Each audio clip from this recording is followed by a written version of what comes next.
12 তারিখের নির্বাচন, এই নির্বাচন নিয়ে কি আপনাদের মনে কোনো সংশয় আছে যে নির্বাচনটা হবে কি হবে না? যেহেতু নৌকা নাই ব্যালটে, ব্যালটের নৌকা নাই, ব্যালটে ভোটও দেবে না আমাদের, কোনো নেতা কর্মী ভোট দেবে না। আমরা ভোট দেবো কোথায়? হ্যাঁ, এখন আমাদের কাছে অনেকে আসবে, অনেকে মিছে মিছে কথা বলবে, অনেকে পটাবে, অনেক কিছু করবে, কিন্তু আমাদের এটাই মাথায় রাখতে হবে যে ওই ব্যালটে আমরা ভোট দিতে পারি না বা আওয়ামী লীগ ভোট দেবে না। আমরা নির্বাচন বর্জন করি না, আমরা নির্বাচন করতে চাই, কিন্তু ওরা আমাদের করতে দেবে না। ডিফারেন্সটা ওখানে, তফাৎটা ওখানেই। বিএনপি বর্জন করেছে, আমরা বর্জন করি না। আমরা তো নির্বাচন করতে চাই, আমরা জিতবো, সেই ভয়ে তারা নির্বাচন করতে দেবে না। তাই নির্বাচন করুক, কতদিন টিকে থাকে দেখবো আমরা। 1 মাঘে শীত যায় না, কাজে এটা মাথায় রাখতে হবে। দিন ফিরে আসবে, ওই অত্যাচারীর দিন বেশি দিন থাকে না। এখন নির্বাচন দিয়েছে, এটা কোন ধরনের নির্বাচন? আওয়ামী লীগ আমলের নির্বাচন নিয়ে প্রশ্ন তোলে। আমরা তো কোন দল নিষিদ্ধ করিনি নির্বাচন করতে পারবে না। বিএনপি কে কি আমরা নিষিদ্ধ করেছিলাম? আমরা নিষিদ্ধ করি নাই। বিএনপি নিজে ইলেকশন করেনি, কেন করেনি? এটা খুব স্পষ্ট। 2008-এ যে নির্বাচন, সেই নির্বাচন নিয়ে তো কেউ প্রশ্ন উঠাতে পারে না। সেই নির্বাচনের রেজাল্টটা কি ছিল? আওয়ামী লীগ এককভাবে 48% ভোট পায়। 259 আসনে নির্বাচন করে, বাকি আসনগুলি আমরা শরিক দলকে দিয়ে দিই। 259 আসনে আমাদের নৌকা মার্কা নিয়ে আমরা ভোট করে 233টা আসন আমরা পেয়েছি। আর বিএনপি জামাতকে সাথে নিয়ে 20 দল ঐক্য জোট করে 300 আসনে নির্বাচন করে 32% ভোট পেয়েছিল, 30টা আসন পেয়েছিল।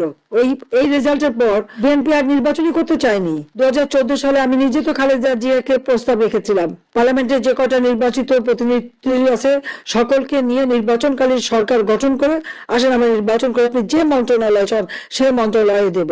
আমি নিজে তাকে ফোন করেছিলাম যে আসেন আপনি 1 কাপ চা খান, আমরা আলোচনা করি কিভাবে সুষ্ঠু নির্বাচন করা যাবে। তো এককভাবে নির্বাচন করতে চাইনি কখনো, বা কোনো দলকে আমরা একেবারে নিষিদ্ধ করে দিয়ে একা একা জিততে চাইনি। কারণ কেউ যদি ইলেকশনে না আসে আমাদের করার কি আছে? 2018-তে ইলেকশনে এসেছিল, পয়সায় খেয়ে খেয়ে নমিনেশন দিয়ে এক সিটে 2-3 নমিনেশন, নিজের মারামারি কাটাকাটি, অমনি প্রত্যাহার। তারপরে এই ডক্টর ইউনূস আর এই বিএনপি মিলে, জামাত বিএনপি মিলে এই নির্বাচনকে প্রশ্নবিদ্ধ করা সারা বিশ্বব্যাপী ইচ্ছাকৃত ভাবে করেছে তারা। কিন্তু একটাও কোনো অনিয়ম দেখাতে পেরেছে? 2024-এর নির্বাচন তারা নির্বাচন করবে না, আমরা চেষ্টা করেছি আনতে, তারা করে নাই, বয়কট করেছে। আওয়ামী লীগ নির্বাচন করে বেরিয়ে এসেছে। এই নির্বাচন নিয়ে যে প্রশ্ন করে, আজ পর্যন্ত দেখাতে পেরেছে যে এই নির্বাচনে একটা অনিয়ম হয়েছে, বা কোনো একটা নির্বাচন কেন্দ্রে খুনোখুনি হয়েছে, বা কোথাও মারামারি, কিছু তো দেখাতে পারবে না। কিন্তু অভিযোগ আছে এবং ইন্ডাস্ট্রির টাকা আছে, পয়সা আছে, সেই পয়সা দিয়ে সারা বিশ্বব্যাপী অপপ্রচার করে বেড়াচ্ছে। কিন্তু আজকে যে নির্বাচন, কেন আওয়ামী লীগকে নিষিদ্ধ করা হলো? আওয়ামী লীগ কেন ইলেকশন করতে পারবে না?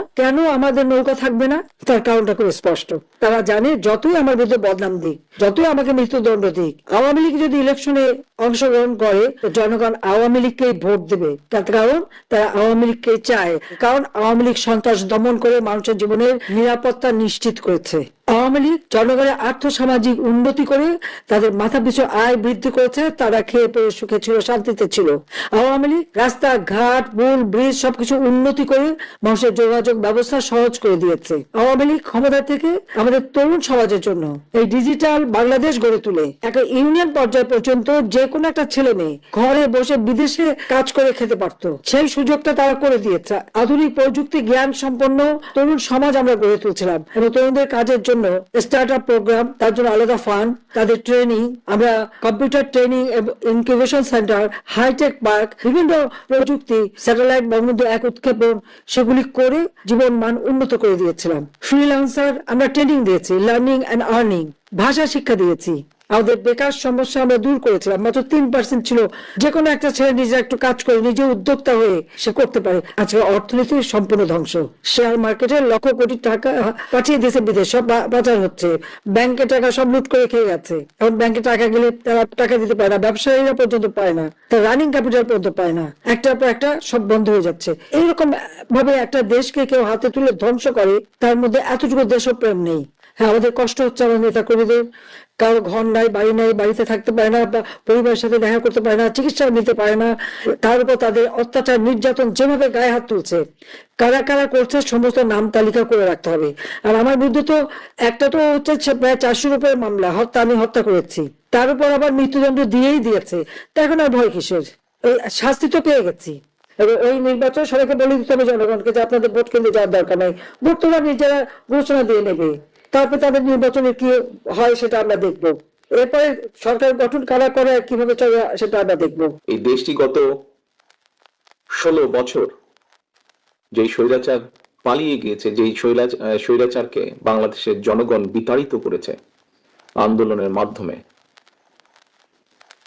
সেই স্বৈরাচার এই দেশের প্রত্যেকটি ক্ষেত্রকে কিভাবে ধ্বংস করে দিয়ে গিয়েছে এটি আমরা জীবনের পরতে পরতে অনুভব করতে পারি।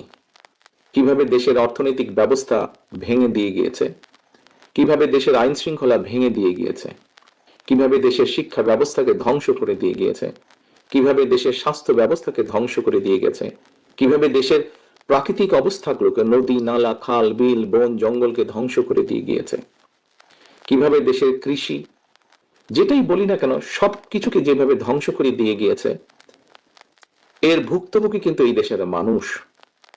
এখন একটি রাজনৈতিক দল হিসাবে এবং এই মুহূর্ত পর্যন্ত আত্মবিশ্বাসের সঙ্গে আমরা বলতে পারি বাংলাদেশের জনপ্রিয় রাজনৈতিক দল হিসাবে বিএনপির দায়িত্ব হচ্ছে দেশকে সঠিকভাবে পরিচালনা করা। দেশের মানুষ যখন বিএনপিকে দেশের দায়িত্ব পরিচালনার দায়িত্ব দেবে। প্রিয় ভাই বোনেরা, যেদিন স্বৈরাচার পালিয়ে যায় আমাকে মহাসচিব সাহেব তখন ফোন করলেন, ফোন করে বললেন যে জাতীয় সরকার গঠিত করলে ভালো হয় কিনা, অথবা আমরা জাতীয় সরকারে যাব কিনা। তখন বিভিন্ন রকম একটা হেফাজত কন্ডিশন।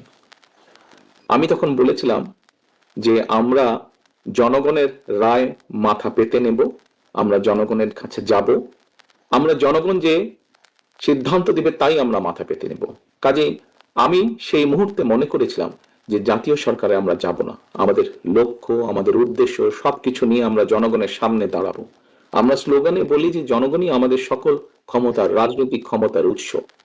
কাজে জনগণই যদি আমাদের রাজনৈতিক ক্ষমতার উৎস হয়ে থাকে তাহলে কেন আমরা জনগণের সামনে গিয়ে দাঁড়াবো না? আমাদের লক্ষ্য বলবো দেশকে নিয়ে, জনগণকে নিয়ে, আমাদের উদ্দেশ্য বলবো দেশকে নিয়ে, জনগণকে নিয়ে, এবং জনগণ যে সিদ্ধান্ত দিবে আমরা মাথা পেতে সে সিদ্ধান্ত নিব।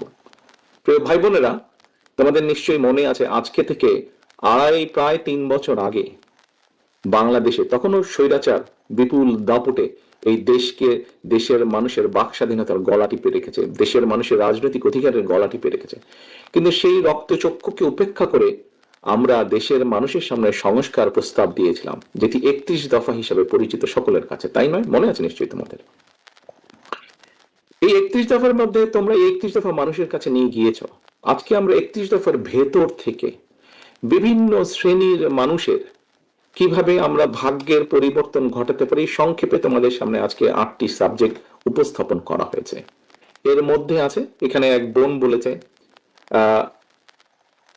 সে ক্ষুদ্র জনগোষ্ঠীর প্রতিনিধিত্ব হিসেবে বলেছে, তার প্রশ্নটি অন্যরকম ছিল। অন্য অনেকেই বলেছে, শিক্ষা নিয়ে বলেছে, অনেক কিছু নিয়ে বলেছে। দেখো, বাংলাদেশ যখন 1971 সালে স্বাধীন হয়, সেই স্বাধীনতা যুদ্ধে লক্ষ লক্ষ মানুষ যুদ্ধ করেছে, লক্ষ লক্ষ মানুষ প্রাণ দিয়েছে যুদ্ধে। অর্থাৎ দেশটি স্বাধীন করার জন্য কিন্তু লক্ষ লক্ষ মানুষকে এক কাতারে এসে দাঁড়াতে হয়েছে।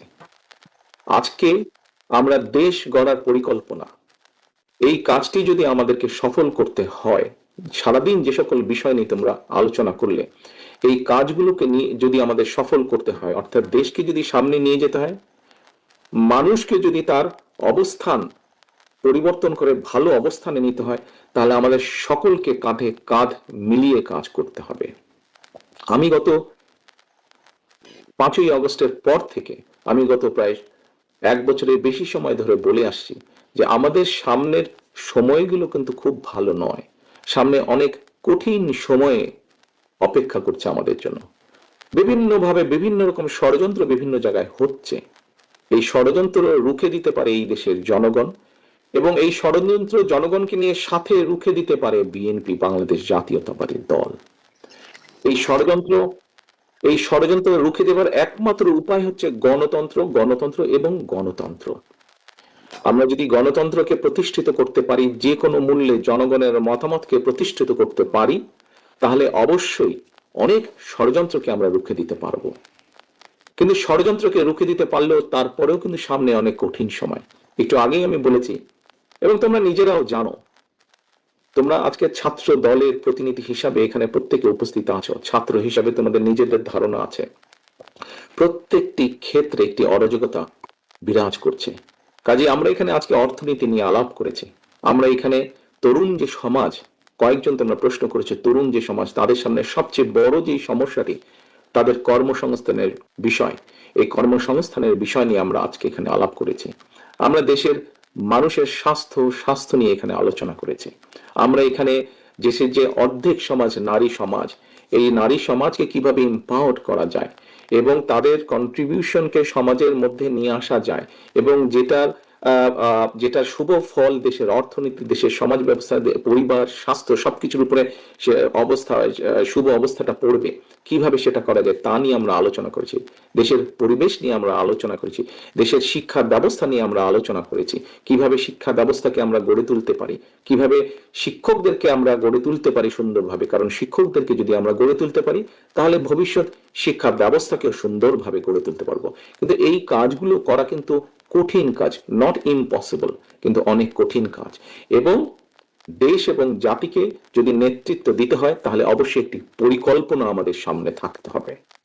প্রিয় ভাই বোনেরা, তোমরা আজকে যখন এই হলে এসে বসেছো, তোমাদের আলোচনা শুরু হয়েছে, তোমাদের আলোচনা শুরু হওয়ার সময় তোমাদেরকে প্রত্যেকে একটা করে ফোল্ডার দেওয়া হয়েছে এবং কিছুক্ষণ পরে, খুব সম্ভবত লাঞ্চের পরে, তোমাদের সকলকে আলাদা আবার হাতে হাতে একটা লিফলেট দেওয়া হয়েছে না তোমাদের?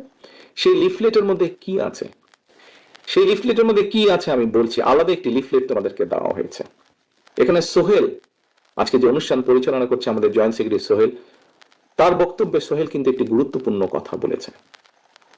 আমি ব্যক্তিগতভাবে বিশ্বাস করি একটি বিষয়, আমরা যতগুলো পরিকল্পনা নিয়েছি, এই পরিকল্পনাগুলোকে সফল করতে হলে যেরকম আমাদের যোগ্য ব্যক্তিদেরকে বিভিন্ন জায়গায় দায়িত্ব দিতে হবে, কিন্তু তার থেকে দুইটি বড় ইম্পর্টেন্ট বিষয় আছে, যেই দুইটি বিষয়কে যে কোনো মূল্যে আমাদেরকে অ্যাড্রেস করতে হবে।